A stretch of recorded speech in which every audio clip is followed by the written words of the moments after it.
natin. Papayag po ba tayo walang magawa? Hindi! Ibalik si Tatay Digong! Ibalik! Justisya ang kailangan ng bayan! Maraming salamat po! Isang sigaw! Lahat magsabi! Duterte! Mabuhay!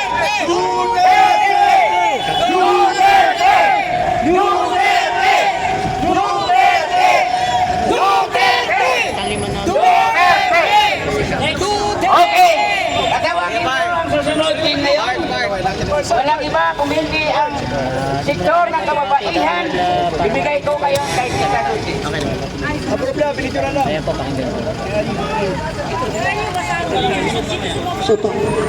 Hello, magandang hapon ho sa lahat. Ako po ay si Chuchi Villar. I'm representing women's sector.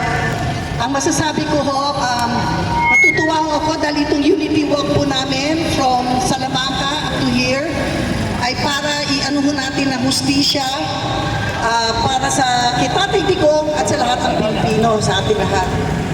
Alam mo nyo, yung isang taon na yung anibersaryo, tawagin man yung isang taon na anibersaryo, na dinala ho ang ating mahal na Tatay Digong sa The Hague. Pinili ito ho ay walang totoong warrant of arrest. So masyado hong nakakaawa ho nangyari sa ating mahal na dating Pangulo. At kung kami nandito po, hindi ho kami titigil hanggat hindi ho sana maibalik sa atin ang ating mahal na dating Presidente. Itong pagdala sa kanya sa Hague, ito ay violation ho sa ating judiciary and national sovereignty. Ang sabi nila, nandun si Tatay Digong dahil sa kanyang war on drugs. Pero sa amin ng mga kababaihan, ang masasabi ko po, pinaka-epektibo ko sa buong panahon ng Pilipinas, yung war on drugs ng Pangulo, dahil kaming mga kababaihan, ang concern mo lagi namin, seguridad namin, at lalo na yung sa aming mga anak. Ngayon, naglabasan na naman ng mga krimen. Paging sa bata, maliit na bata, dalaga, kahit mga lola, nire-rape, mga anak din namin, mga lalaki na nagkakapatayan. Lahat po yan dahil sa droga. Napakasakit po sa atin na tahimik na ho ang buhay natin dati, bumalik na naman sa ganito.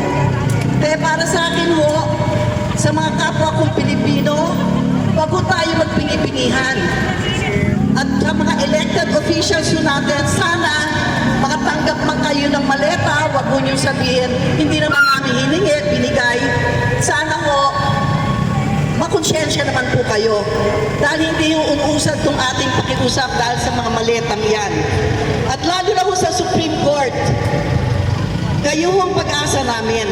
Hindi lang ho sapat na maglabas kayo ng statement na illegal or hindi tama or unconstitutional itong pagdala kay Tatay Digong sa Hague. Sana ho sabihin nyo at palaban ninyo at gawin ho nyo lahat ang magagawa nyo as Supreme Court dahil nakakahiya tayo sa buong bansa.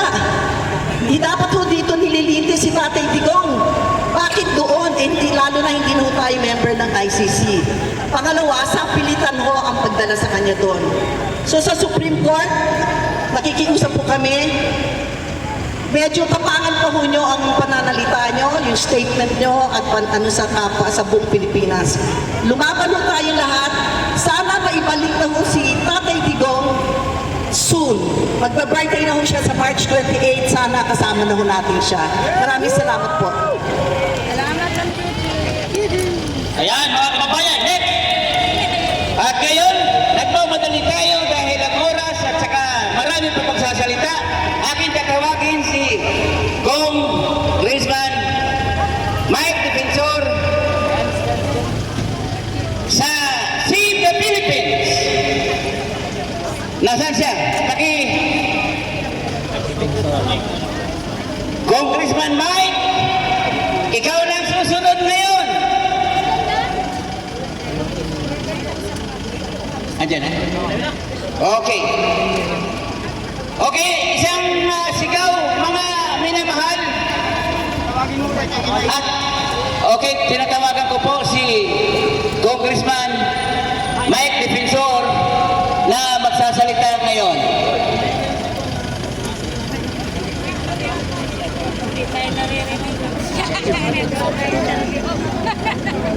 Akin din in-acknowledge si Madam Attorney Tracy Angeles.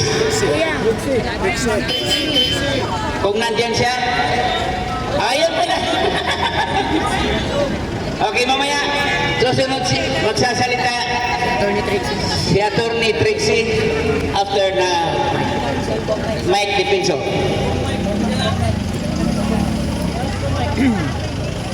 Nasaan na ba? Yan ang susunod na magsasalita ay walang iba kung hindi ang ating minamahal na former Congressman Mike Defensor!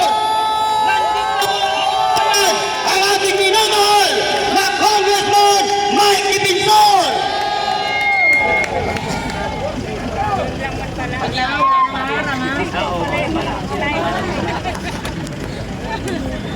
Maraming salamat, Parks, sa iyong pagpapakilala.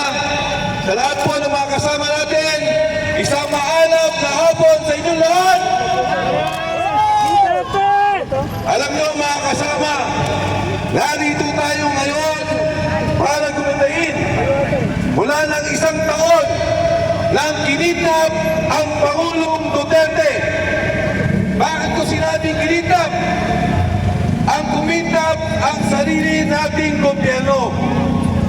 Kailan lamang nakasama natin ang 18 marino, yung ating 18 brave Marines. Ano po ang sinasabi nila? Sila ang sumusundo sa mga ICC commissioners at investigators. Sila ang nagbabayad ng hotel. Sila ang gumagawa ng pamaraan upang magkaroon ng investigasyon dito sa Midas Hotel na pag-aari ni Saldico. Libre si Saldico nagbabayad. Doon sa unit ni Saldico sa Raffles sa Makati, doon dinadala ang mga witness, doon dinadala ang mga tao para ibuo ang kaso laban kay Pangulong Duterte. Sino ang nagdala? Si Senador Antonio Trillanes.